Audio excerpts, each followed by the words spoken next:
जय हिंद। नमस्कार दोस्तों, आप लोगों का बहुत बहुत स्वागत है आपके अपने channel Surya science classes UP 36 पर। दोस्तों, हमारा 12th बायोलॉजी का पहला चैप्टर कंप्लीट हो चुका है और आज हम उस चैप्टर का बहुविकल्पीय क्वेश्चन देखने चल रहे हैं और अगले वीडियो में अति लघु उत्तरीय क्वेश्चन भी देखेंगे। तो चलिए हम आज इस वीडियो को शुरू करते हैं। उससे पहले आप हमारे वीडियो को लाइक करके चैनल को सब्सक्राइब कर लीजिए। देखिए यहाँ पर है, पहला हमारा क्वेश्चन है, आवृत बीजी पौधों में पुंकेसर है। तो हमने पहले बताया था कि जो पुंकेसर होता है वो पुरुष वाला भाग यानी कि नर जननांग है। तो पहला ऑप्शन मादा जननांग, दूसरा नर जननांग, तीसरा का एवं खा दोनों, इनमें से कोई नहीं। तो ऑप्शन दूसरा सही हो जाएगा, नर जननांग। एक प्रारूपिक प्राकृत एक प्रारूपिक आवृतबीजी परागकोश में लघु बीजाणु धानियों की संख्या होती है। तो लघु बीजाणु धानियों की संख्या 4 होती है और एक एक लघु बीजाणु धानी में एक एक चार चार परागकण का निर्माण होता है। तो एक पुंकेसर के परागकोश में ऑल टोटल 16 परागकण का भी निर्माण होता है।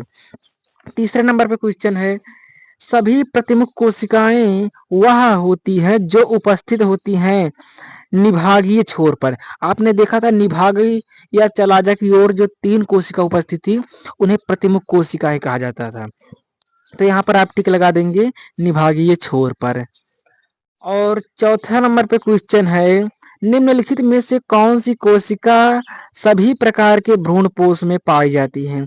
यानी कि कौन सी कोशिका जो सभी प्रकार के भ्रूण कोश में पाई जाती है। तो दोस्तों अंड कोशिका है, खा वाला नंबर सही है। अंड कोशिका, अंड कोशिका सभी प्रकार के भ्रूण कोश में पाई जाती है। अगर अंड कोशिका होगी तभी निषेचन की क्रिया संभव हो पाएगी, क्योंकि नर युग्मक इसी से आकर की क्रिया करता है। देखिए 5वें नंबर पे है, जौ के 100 दाने बनाने के लिए अर्धसूत्री विभाजन की आवश्यकता पड़ती है। तो देखिए अर्धसूत्री विभाजन मतलब एक दाने से 4 दाने का निर्माण करती है। तो 100 दाने का निर्माण करना यानी कि 25 दानों की आवश्यकता पड़ती है। ये तीसरा नंबर पर सही हो जाएगा। यहाँ पर दिए तो 125 है लेकिन ग वाले पे आप टिक लगाना। 6वें नंबर पे क्वेश्चन है, बहुभ्रूणता खोजी गई। तो बहुभ्रूणता किसने खोजी थी? एंटोनी वॉन ल्यूवेनहॉक के द्वारा खोजी गई थी। 7वें नंबर पे है, भारतीय भ्रूण विज्ञान के जनक हैं या भारतीय भ्रूण विज्ञान का पिता कहलाते हैं। तो कौन कहलाता है? प्रोफेसर पंचानन माहेश्वरी। प्रोफेसर पंचानन माहेश्वरी ये इन्होंने भ्रूण विज्ञान के बारे में सारी जानकारियां दी थी, इसलिए इन्हें भारतीय भ्रूण विज्ञान का जनक कहा जाता था। अलग अलग देशों में भारतीय यानी कि अलग अलग देशों में जो भ्रूण विज्ञान के जनक है वो अलग अलग होते हैं, लेकिन भारत में तो प्रोफेसर पंचानन माहेश्वरी जी है। ग में है, परिभ्रूण पोष अवशेष है। परिभ्रूण पे पोष जो अवशेष है वो बीजांड काय है, यानी कि बीजांड काय को ही परिभ्रूण पोष कहा जाता है। 9वें नंबर पर क्वेश्चन है, पराग नलिका का अध्यावरण द्वारा बीजांड में प्रवेश करना। तो देखिए जो पराग नलिका होती है यदि वो बीजांड में आवरणों को तोड़ करके प्रवेश करती है तो उसे मीसोगैमी प्रवेश कहते हैं, लेकिन इसमें कोई ऑप्शन दिए नहीं है तो ऑप्शन सही हो जाएगा इनमें से कोई नहीं, इनमें से कोई नहीं। अब चलते हैं 10वें नंबर क्वेश्चन पे। 10वें नंबर पे हमारा क्वेश्चन है, एक आवृत बीजी में 400 परागकणों को उत्पन्न करने के लिए कितने अर्धसूत्री विभाजन की आवश्यकता पड़ेगी। तो अभी अभी हमने बताया था कि अर्धसूत्री विभाजन में एक परागकण से 4 परागकण का निर्माण हुआ। तो जब 400 परागकण का निर्माण करना है तो 100 परागकणों की आवश्यकता पड़ती है, क्योंकि 100 से 400 का निर्माण हो जाएगा अर्धसूत्री विभाजन द्वारा। तो ऑप्शन सही हो जाएगा खा वाला। नंबर 11 पर देते हैं, द्विनिषेचन का तात्पर्य है। तो द्विनिषेचन का तात्पर्य होता है कि जब एक नर युग्मक अंड कोशिका से और दूसरा नर युग्मक ध्रुवीय कोशिका से संलयन करे। तो यहाँ पर ऑप्शन है हाँ, एक नर युग्मक अंड कोशिका से तथा दूसरे नर युग्मक द्वितीयक कोशिका दूसरी से संयोजन करें। तो ऑप्शन नंबर खा वाला सही हो जाएगा। 12 नंबर पे क्वेश्चन है, 200 लघु बीजाणु के निर्माण के लिए प्रकार्यात्मक लघु बीजाणु मात्र कोशिका में कितने अर्धसूत्री विभाजन होंगे। तो 50। आपको पता है कैसे? 13वां नंबर क्वेश्चन है, एक प्रारूपी आवृतबीजी भ्रूण कोश परिपक्व होने पर होता है तो 7 कोशिका और 8 केंद्रक होता है। आपने देखा था कि सभी कोशिकाओं में एक एक केंद्रक होता है, लेकिन जो मध्य में ध्रुवीय कोशिका होती है उसमें 2 केंद्रक, यानी कि 8 कोशिका और 7 केंद्रक होते हैं। 8 केंद्रक और 7 कोशिका, तो ऑप्शन वाला ग सही हो जाएगा। 7 कोशिका 8 केंद्रक है यहाँ पर। 14 नंबर पर है, साल्विया में परागण होता है। साल्विया में परागण होता है कीटों के द्वारा, तो ऑप्शन नंबर ग सही हो जाएगा। 15 नंबर क्वेश्चन है, एक ही पादप के पुष्प के पराग कणों का दूसरे पुष्प के वर्तिकाग्र तक स्थानांतरण कहलाता है। यानी कि एक ही पादप के पौधे एक ही हैं लेकिन पुष्प दोनों अलग अलग हैं, तो इसमें सजात पुष्पी परागण होगा। यानी कि 100 परागण है, 100 परागण 2 प्रकार के होते हैं, स्वयुग्मन और सजात पुष्पी, तो उनमें से सजात पुष्पी परागण हो जाएगा। 16 नंबर पे क्वेश्चन है, निभाग पाया जाता है। तो निभाग जो होता है वो बीजांड में पाया जाता है और बीजांड द्वार के जस्ट दूसरी तरफ, तो यहाँ पर ऑप्शन सही हो जाएगा बीजांड में। ऑप्शन नंबर क्वेश्चन नंबर 17 है, निम्नलिखित में से किसमें कीट परागण होता है। तो देखिए, गेहूं जो होता है इसमें हमने बताया था कि वायु के द्वारा परागण होता है। जब गेहूं लहराता है तो एक परागकण उड़ करके वर्तिकाग्र तक पहुंच जाता है। हाइड्रीला जो पानी में होता है इसमें जल के द्वारा होता है। अंजीर में इसमें तो कीट परागण होता नहीं। तो गुड़हल, देखिए जिसमें कीट परागण होगा वो फूल रंग बिरंगा होगा, आप देख लीजिएगा रंग बिरंगा होगा या उनमें सुगंध आ रही होगी।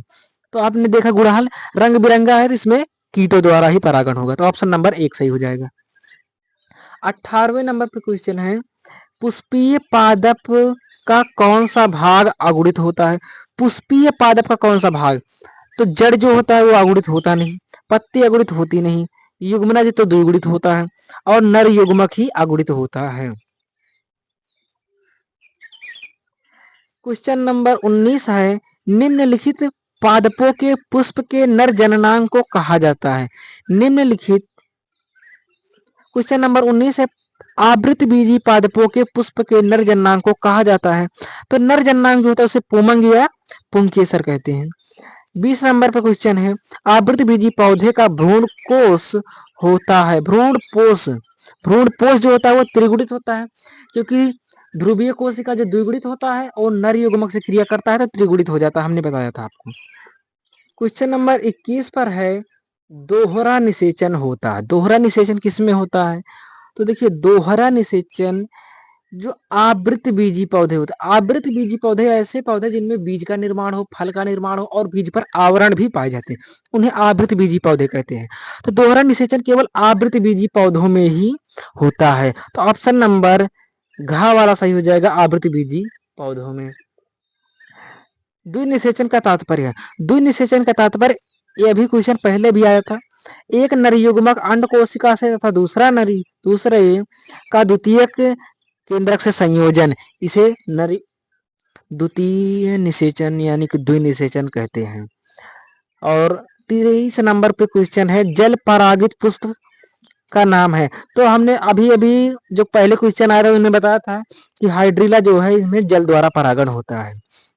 नंबर 24 पे है, निम्न में से कौन कूट फल यानी असत्य फल। देखिए हमने ये वाला चैप्टर में पढ़ाया नहीं था। सत्य फल और असत्य फल 2 प्रकार के। सत्य फल जिनका निर्माण अंडाशय से होता है, जिन फल का, उन्हें सत्य फल कहते हैं। लेकिन जिस फल का निर्माण अंडाशय के अलावा किसी अन्य भाग से, जैसे वर्तिकाग्र से या पुष्पासन से या अन्य किसी भाग से हो जाए, उसे कूट फल या असत्य फल कहते हैं।